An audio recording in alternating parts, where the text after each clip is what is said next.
Good evening, all. Yeah, so I would like to thank MEMPC for giving me this opportunity to present in this forum. Yeah, so to introduce myself, my name is Siva Kiran. So I am currently pursuing my master's in engineering management from Purdue University. And I'm currently enrolled in, I'm working as a quality engineer co-op at Cummins Turbo Technologies in Charleston, South Carolina. And so today I want to present one of my projects which I worked in Cummins.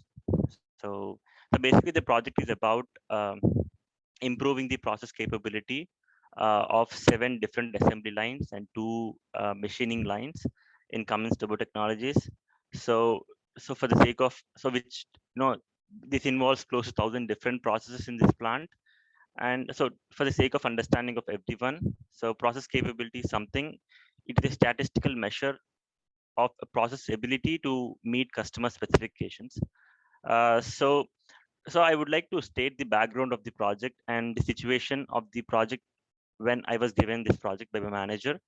AIIG and IITF are 2 organizations which will ask every company to do ongoing process capability studies.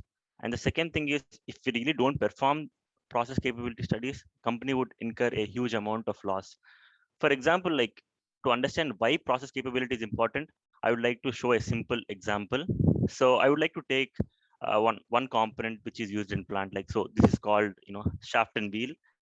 So which is used in turbocharger. So if you see this shaft and wheel, so you have shaft here and you have impeller which goes into a turbocharger. So the roundness of this shaft and wheel is close to 2 micrometer, 3 micrometer. For example, you take a human hair, a follicle of human hair would be close to 50 to 70 micrometers.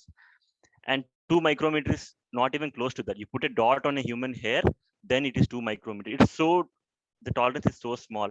So you cannot inspect all the components all the time. So you should have a robust process capability in plant. So then you will not incur a huge warranty loss. Otherwise, company would be gone in no matter like in like that. Okay, so that's the reason why I was given this project. The situation when I was given this project is, here we have 7 different assembly lines, 2 different machining lines, and this process capability audit is performed by 10 different quality technicians in 3 different shifts. So the problem is each quality technician would do it in a different way, and there are so different assembly lines, and each line has different template to perform capability, process capability. For example, some take CPK, like, which is a process capability index. Some takes PPK, which is process performance index, which is different again. And there is no commonized template. Each line uses different template. So that's a problem. And they don't have a forecast because they are busy, because they make thousands of turbochargers a day and they are busy, and we cannot blame them because they are the people who are touching the iron, and they wanted to do, but there are 1,000 different processes. It's difficult for them to do all the time. So there is no robust process to do that.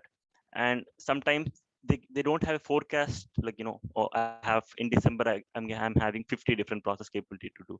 So there are so many different constraints. So keeping all in this mind, my manager gave me a project saying that I want a robust process flow chart or robust process, so that this process is sustained for a longer period of time. So you can see a lot of things on the poster, but I have done this project in 4 different phases. So in the first phase, I have created a process flow chart. So you can see that at the right corner. So saying that what is the trigger point when they should start process capability study, what is the trigger point for them, who is responsible, who is accountable, and who should be consulted or who should be informed. So I've created a robust process flowchart. After creating a process flowchart, I have created a commonized template where all 9 different lines can use the same template. But due to constraint of space, I was not able to put this on this poster. But because it consists of 1,000 different line items. So after creating that, what I have done is, I have digitalized it. So I've used Power BI, and I have actually digitalized it so that they can see the complete background, what is the risk level of the whole assembly line, how many they have done till now, how many they are yet to be done, and what is the forecast. So in December there are 50 audits coming up. in September there are only 5, so that they can plan accordingly. Okay, so I can do 20 today and I can plan 30 in the coming future. So I have created a digitalized dashboard. After that, after doing everything, I felt, the project is complete. My manager is happy, but I thought, like, even though there is a dashboard, there are commonized template, but that won't sustain. The process should be so robust. So what I have done is, so today is 20th. There is an audit coming in 7 days. What if I can trigger them with an email saying that in 7 days you're getting a process capability audit? So they will be like, wow, I'm getting. So that would be more sustainable. So I have used something called as Power Automate, where I've automated the process. So it will run through all the dates. It will compare. So if my date is 27th, so it will trigger an email today saying that you have an audit coming. So I have done this project in 4 different phases, and I was very happy because at the end of the day, not my manager is happy, because my technicians are happy, because they are the one who is actually touching the iron, and they are the one who is contributing to the whole industry, right? So I have used different tools. I have used Minitab. I have used Power BI, Power Automate. I have I have certified in process capability audit and all. But the major lessons which I have learned from this process is to put customer first and provide real value, and ensure quality in every step of the process whatever I do, and involve people, brainstorm with them, promote teamwork, and ensure all tools are available and capable. And the main important thing which should be imbibed in everybody is to create excellence. You have to create functional excellence in whatever work you do. I think these are the 5 most important lessons which I've learned through this project. Yeah, I think this is all about what I have today. I think, yeah, thanks again for providing this opportunity. Over to you, Ritu. Yeah. Thank you, Siva.